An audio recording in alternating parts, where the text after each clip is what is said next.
প্রিয় ভিউয়ার্স, ভোন লাইভে কিভাবে পার্টি বোর্ড খুলতে হয়, মানে আপনি কিভাবে পার্টি বোর্ড খুলবেন সেটা আমি দেখাবো। দেখেন, প্রথম একটা বিষয় বোঝার আছে, সেটা হচ্ছে যে আপনি যদি ছেলে হয়ে থাকেন আপনার পার্টি বোর্ড খুলতে গেলে অবশ্যই 5 লেভেলের উপরে হওয়া লাগবে, তার মানে সর্বনিম্ন 5 লেভেল হওয়া লাগবে। আর যদি মেয়ে হয়ে থাকেন তাহলে প্রথম থেকেই আপনি পার্টি বোর্ড খুলতে পারবেন। তো আপনি যখন ভোন লাইভ ওপেন করবেন তখন এখানে দেখেন 2 নম্বর যে ফাংশনটা, এটা হচ্ছে পার্টি ফাংশন। এই 2 নম্বর ফাংশনে এটা ক্লিক করবেন। ক্লিক করার পরে এই ডান পাশে দেখেন পার্টি লেখা থাকবে, এখান থেকে মূলত পার্টি বোর্ড ওপেন করতে হয়। তো ডান পাশে পার্টিতে ক্লিক করবেন। ক্লিক করার পরে সর্বপ্রথম যে কাজটা করবেন, এখানে আপনার একটা ছবি আপলোড করবেন, রিয়েল ছবি।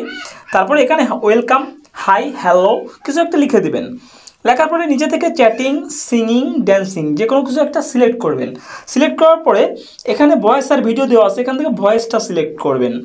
তারপরে নিচে 4টা বোর্ড আছে, 6টা বোর্ড আছে, 9টা বোর্ড আছে, 15টা বোর্ড আছে, ঠিক আছে, 12টা বোর্ড আছে, 16টা বোর্ড আছে, সরি।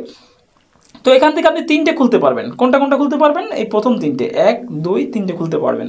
তো যেটা খুলবেন আপনি সেটার উপর ক্লিক করবেন। সাধারণত 9 রুমের রুমই বেশি খোলা হয়। তো 9-এর উপর ক্লিক করা আছে, আমার দেখতে পাচ্ছেন 9টা সাদা দেখা যাচ্ছে। তো এগুলো করা হয়ে গেলে আপনি এখান থেকে হোল্ড এ পার্টিতে ক্লিক করবেন। হোল্ড এ পার্টিতে ক্লিক করলে আপনার পার্টি বোর্ড খোলা হয়ে যাবে। এভাবে মূলত ভোন লাইভে পার্টি বোর্ড খুলতে হয়। ভিডিওটা ভালো লাগলে লাইক প্রদান করবেন, কমেন্ট করবেন, আর আমার চ্যানেল নতুন হয়ে থাকলে নিশ্চয়ই চ্যানেলটি সাবস্ক্রাইব করে রাখবেন। আজকে এ পর্যন্তই, ধন্যবাদ।